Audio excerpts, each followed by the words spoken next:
What's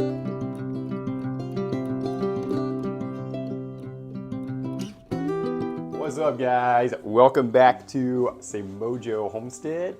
I'm putting my shoes on, getting ready to go out and start on the greenhouse. Really excited to be getting this started. This is another weekend though that Cass and the girls are out of town. They are at a dance competition and doing really well so far. But yeah, first thing that we're gonna do, start laying our foundation block.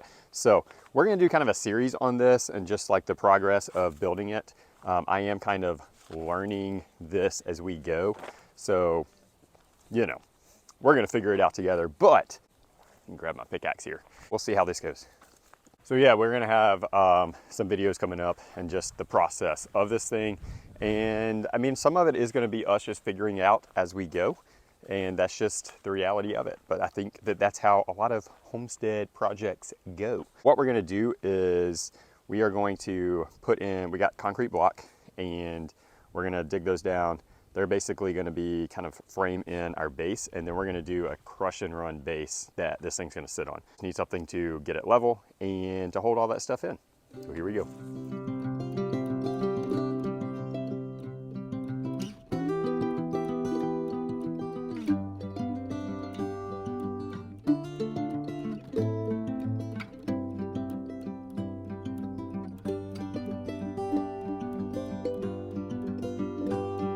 I speak for the trees.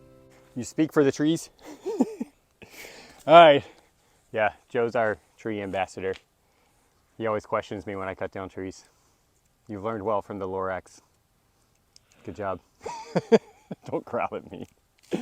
So yeah, we did have to cut down a tree. We've referenced that in other videos. We had them cut down about 2 weeks ago, I think it's been now. So we got the trenches dug. Next is the part that I hate just because it's so tedious. And that's really making sure that we get everything level as far as the wall so that the padding, the foundation is level and our greenhouse sits level. We don't want a crooked greenhouse, do we? No. All right, let's get this thing level.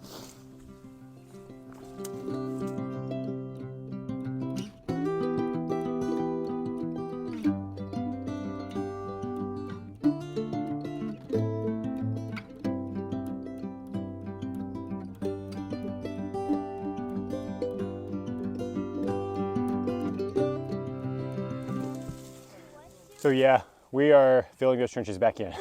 I realized once we started taking the level measurements that we really didn't need to build them up all the way around because the high side is gonna have to be dug down so much and the low side need to be brought up so much that I didn't think that we'd have a lot of stability if we set these bricks up on end like I was initially thinking. Not like soldier row end, but like this.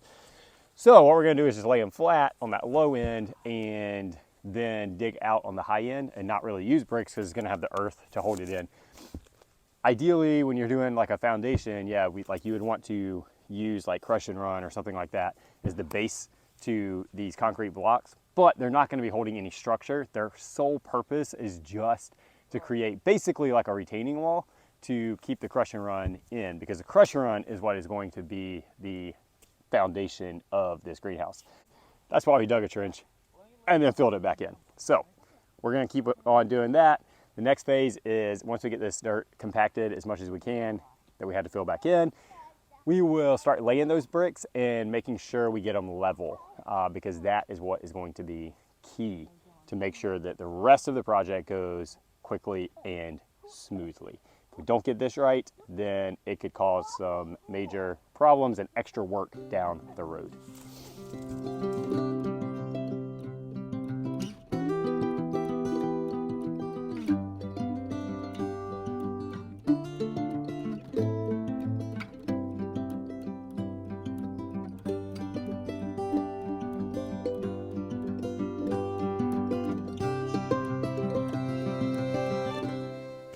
All right, so as I said, this is the long part of the process. It takes a lot longer, but as I was explaining to you guys and to John, if you get this part right, it simplifies everything else. It doesn't mean it makes everything else easy, but it certainly makes it easier. So really just trying to make sure every single block gets as level as possible. I'm not out here trying to be super, super detailed because again, it's only one course high and that course is only going to run for about half the length probably. So if it's off by just a little bit, it's not going to make a big deal. Whereas if we're actually doing a retaining wall, it would be a big deal. This is really going to act more as my guide for the foundation, which will be probably crush and run.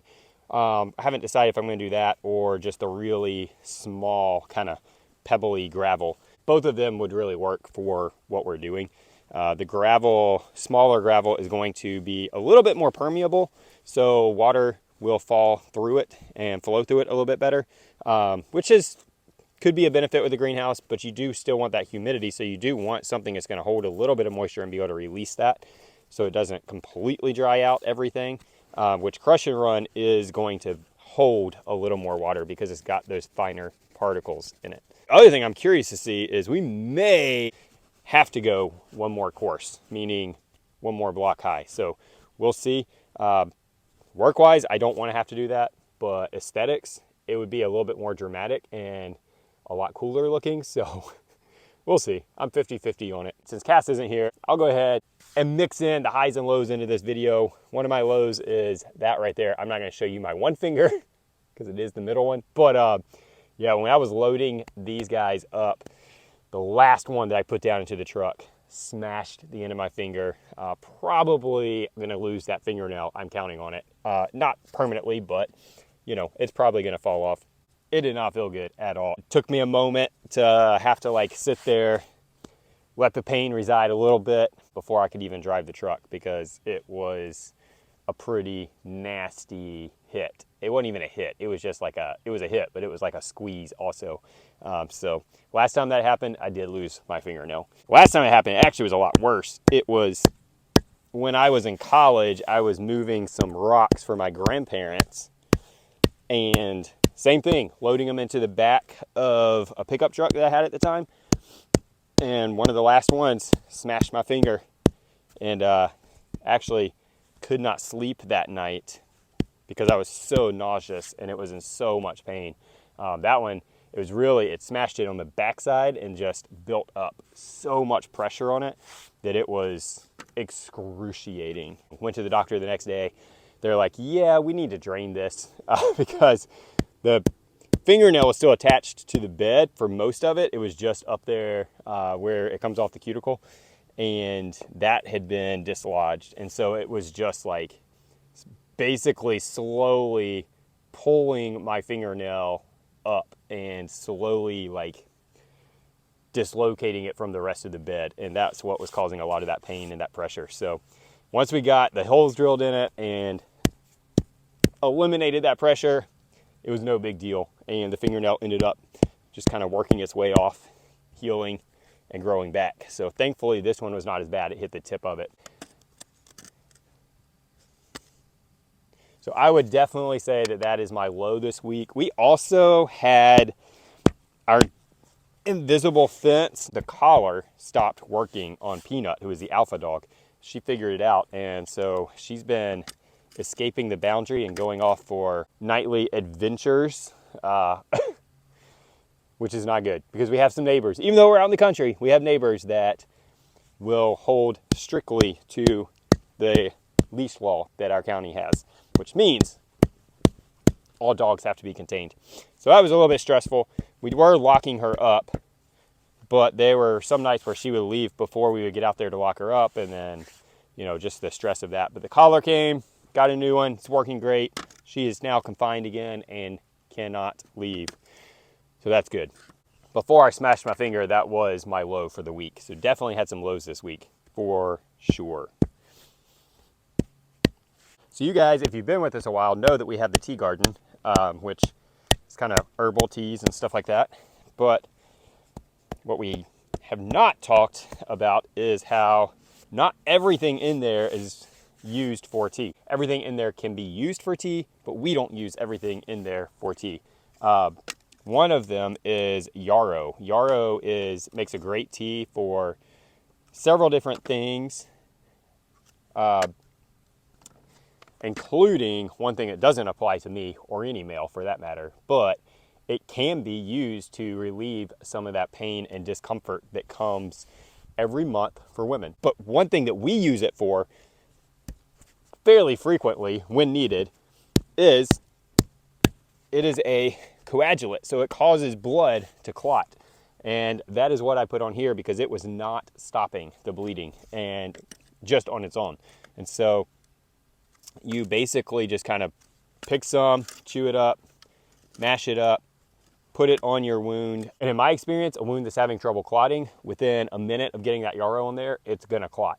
Pretty amazing. It was one of those things that I was very skeptical of when first found out about it and we were growing it. And then the first time I tried it, I was pleasantly proven wrong. I was amazed at how well it worked and how well it clotted. And it is definitely working today. Now, with all this hammering and pounding and moving and stuff, it is fighting against my stubbornness, and I just noticed that it is kind of bleeding out of the Band-Aid some, but it did stop it initially and is helping to control it still.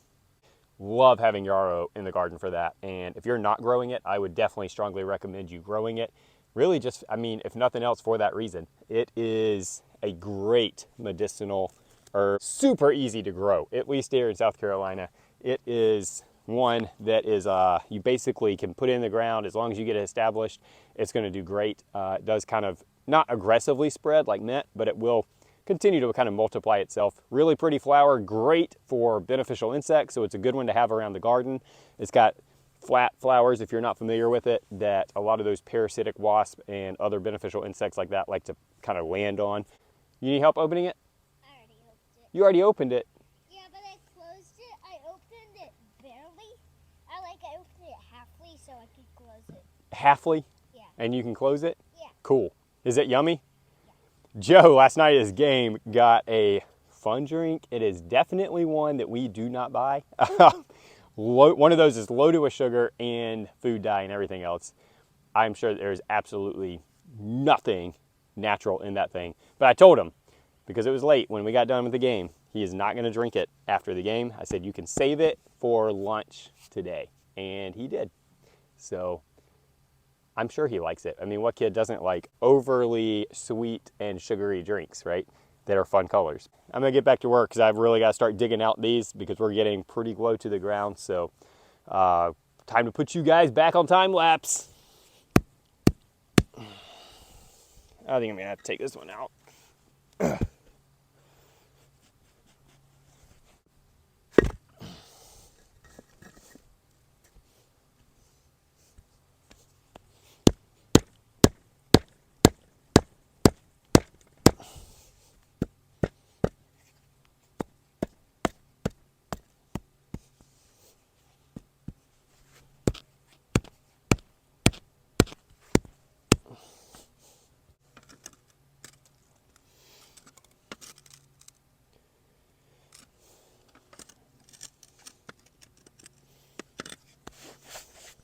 All right, so we are calling it quits for the day. I would say it's a pretty productive day. We only really got an afternoon to work in because of my smashed finger. And we still got pretty much everything done. We got all of the bricks done. So we did change a little bit of what the initial plan was. We did end up going 2 courses high, and that will ultimately die into the land behind me back here because it's going to be so much lower back there. So we do need to get probably, I'm estimating, about 5 more bricks, concrete block, so that we can finish this row here. I'll show you this row right here behind me. And then other than that, I think we're going to be pretty good. We'll have to dig out that section behind me and fill it in with the crush and run, so I don't have to use concrete brick back there. But yeah, I really like the way this thing's coming together, and it just makes me that much more excited. I am really encouraged by how much we got done and just how it is coming along and how it's looking. It's going to be a pretty good size, probably a little bit bigger than I thought that we would initially get, but that's good. That's not a problem at all, not complaining. So I shared my low with you earlier. My high for the week would be that I had help at work. John, the guy that is living with us, has about a week before he starts his new job, so he helped me out this week. That was a huge help for me. So thank you guys for joining us. If you are just now finding us, welcome. We would love for you to subscribe and follow along on this journey. Also on this window greenhouse build, our next few installments on this channel will probably be related to that as we continue to move forward with it. If you are someone who's already subscribed, welcome back. We are so glad that you continue to follow along with us. So glad to have you here as part of our YouTube family. Be sure to hit that like button if you haven't already, and feel free to leave comments if you got any questions, if you have any suggestions. We are always open to suggestions. We like to be open-minded, open to new ideas, new ways of doing things, so we always welcome those suggestions as well. Until next time, guys, have a great week and be blessed.